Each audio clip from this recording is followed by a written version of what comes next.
Salut à tous, bienvenue dans cette nouvelle vidéo. On va évoquer l'actualité mercato du Paris Saint-Germain, l'équipe de France, l'Euro, la Copa América, les JO, la Coupe du Monde des clubs. Nono est avec nous, salut Nono.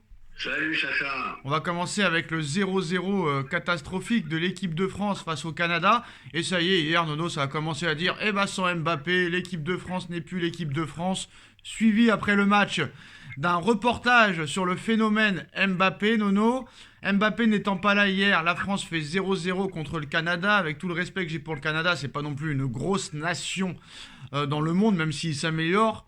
Est-ce que ce 0-0 face au Canada est inquiétant à une semaine de l'Euro, sachant que l'Allemagne aussi en match amical a perdu, l'Angleterre a perdu contre l'Islande, le Portugal a perdu contre la Croatie, il y a tout le monde qui galère, c'est des matchs réglages. Et la deuxième question, est-ce qu'il y a une équipe de France avec Mbappé et sans Mbappé comme au Paris Saint-Germain?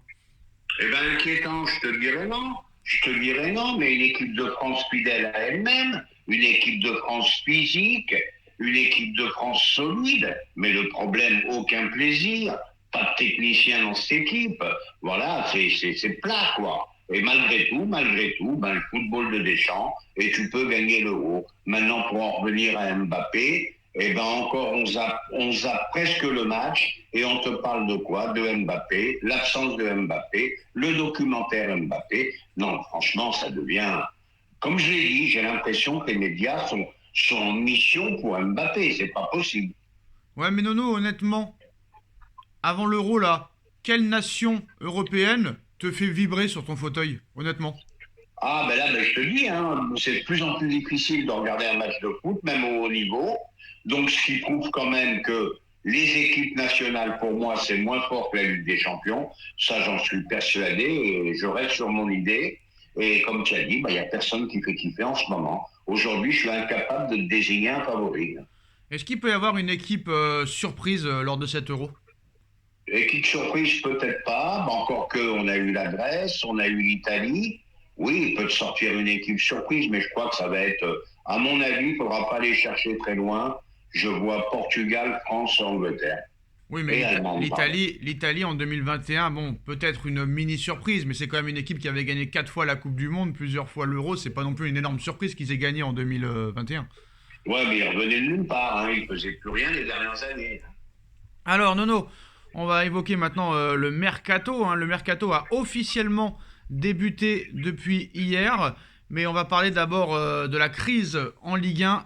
À un mois et demi de la reprise du championnat, toujours pas de diffuseur officiel. Le dossier des droits TV touche de plein fouet les clubs de Ligue 1, dont leur mercato est complètement bloqué. Si le Paris Saint-Germain a précisé à la Ligue qu'il ne comptait pas starifier davantage son effectif, certains des dirigeants du football, Nono maintenant, viennent sucer le Paris Saint-Germain en espérant quand même qu'ils arriveront à recruter et à attirer des grands noms ronflants pour mettre la lumière sur la Ligue 1. Quand tu vois que par exemple sur le dossier Lenny Yoro, Nono, c'est 40 millions pour le Real, 70 pour Paris, et c'est à Paris de faire des efforts pour acheter des gros joueurs alors que eux, ils surpayent pour que ce soit le PSG qui achète. Les mecs, ils viennent sucer le PSG alors qu'ils sont anti-parisiens. C'est quand même marrant, hein, Nono, hein. Ah, c'est plus que bizarre, mais ça, on en revient à ce que je t'ai dit dans les précédentes vidéos. Voilà, tu le confirmes. 40 pour le Real, 70 pour le PSG. Bon, ben voilà, c'est comme ça. Et il faut reconnaître que pour le PSG, c'est très, très difficile à recruter. Et maintenant, les droits TV, bon, ben, le président de la Ligue, c'est un clown. Qu'est-ce que tu veux que je te dise d'autre? Il en voulait 1 milliard. S'il en tire 500 millions, ça sera le maxi du maxi. Et puis voilà, quoi.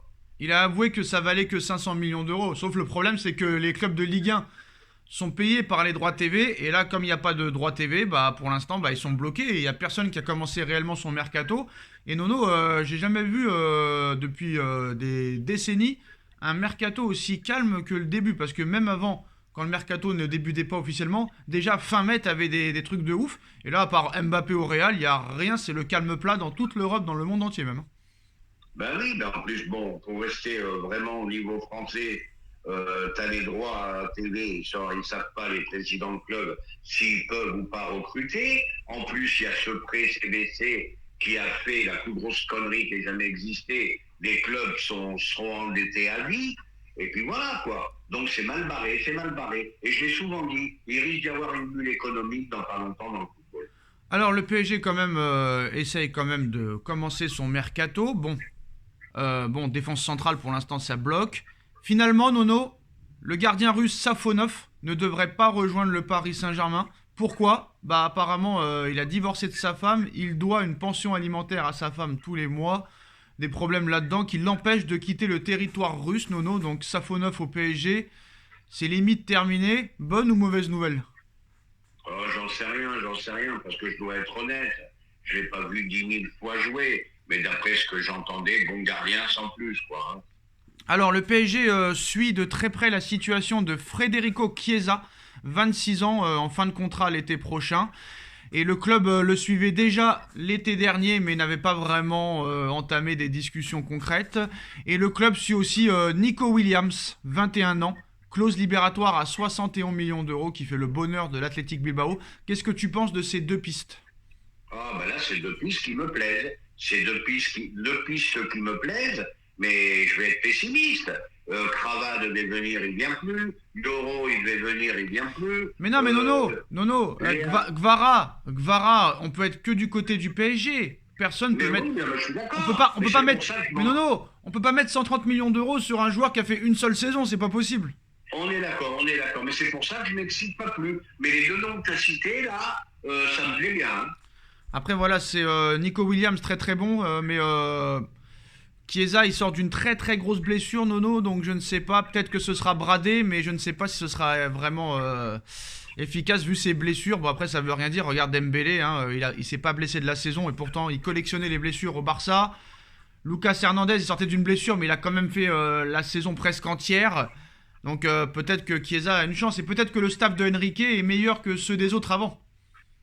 Possible, mais Chiesa, c'est bien rétabli, c'est peut-être un coup à jouer. Très très bon joueur, très très bon. Alors Paris veut se renforcer au niveau des gardiens, au niveau de la défense centrale, au niveau des latéraux, au niveau du milieu de terrain, au niveau de l'attaque, Nono. Donc c'est compliqué vu que pour l'instant personne n'est parti. Mais on continue à parler de Rodrigo, même si tout le monde dit que pour l'instant il devrait rester au Real, mais pour l'instant ça ne veut rien dire. Le Real Madrid serait prêt à le laisser partir à partir d'une offre de 150 millions d'euros. Il y a Manchester City de Guardiola qui est intéressé, il y a Liverpool qui est intéressé, il y a Manchester United qui est intéressé. Paris est intéressé mais timidement. Est-ce qu'il faut aller à fond sur Rodrigo ou est-ce qu'il y a mieux à faire? Bah, je sais pas s'il y a mieux à faire, mais la première chose déjà, 150, hein, faut arrêter de rêver, c'est n'importe quoi. Bah, je te dis, là, ça devient insupportable ces prix. Et je sais même pas quel club mettrait 150 sur Rodrigo. Voilà. Donc, je sais pas quoi te dire.